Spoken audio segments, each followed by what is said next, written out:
Guys क्या हाल है? वैसे ठीक है तो चले मौलवी व्लॉग को लाइक करो, चैनल को सब्सक्राइब करो। जनाब आज ऐसा घर खड़े थे असा आख्या आज तंदूर रोटी बनाने मैंने तंदूर वाला जड़ा रहा है बड़े खौफनाक है ते बड़ा खौफनाक रहा है ते असा दे पे असा मैं साइकिल ते बनना ते अल्लाह खैर करे सारे नाल जुड़े रहे। सारी वीडियो को लाइक करो, चैनल को सब्सक्राइब करो। जनाब असा जिमें साइकिल चिक्कर बाहर निकले असा आखा भाई असा हूँ रोटियां नवावन तो वैसों जरूर वैसों मैं चाहता आटा जा रहे साइकिल के पिछों स्टैंड से रखा स्टैंड बाद छोड़ा होने के बाद असा छिक्की साइकिल असा टोर पर रोटियां नवाऊँ गाइस असा जिमें रोटियां नवाऊँ मेरे पैसे देखो बड़ा खौफनाक रहा है। उदू अंधेर आया उदू अंधेर की मौसम आई तो जनाब अगू बंदा मैं भी आई दुध लवान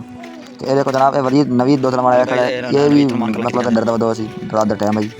तो जनाब असा डरदे खौफ नाल भरे हुए मैं तो उत्ते ना भी देता सीधा ना भी देता तो इडे मुँह करना इडू डर लगता इडे मुँह करना इडू डर लगता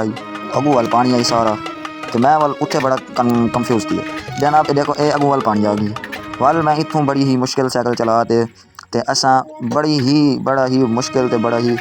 खौफनाक रहा तो बड़ा ही गंदा रहा जनाब गाइस ये देखो सारा अगू चिकड़ी तो सारे ये देखो सारा कीचड़ ते बड़ा गंदा रहा उन्होंने को बाद असा खैर तंदूर वाले को मैं को लगता असा पहुँच गए सामने तंदूर तो नजर आता भी तंदूर को थोड़ी पिछा ही से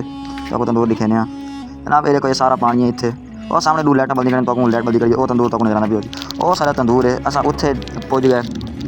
असा जनाब ये देखो ये चोर लाइट बल्दा खड़ा है ये भी डरदा खड़ा है कि मैं पता नहीं कड़ी बना पई है मेरा ना आके जनाब असा इतने दिखियाँ रोटी दे रहे असा टुर पे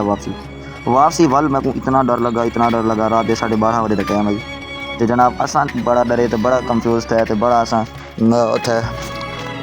खौफनाक रहा। ये देखो ये कुत्ता भी लंघ गया कुत्ता मेरे को डर गया मैं कुत्ते को डर गया मैं जो कुत्ते को इशारा किया तो कुत्ता जो लंघड़ पिया तो मैं डर गया मैं आकर मैं को लगता इवें कि कुत्ता आज मैं को पहुँची लेकिन कुत्ता ना लंघ गया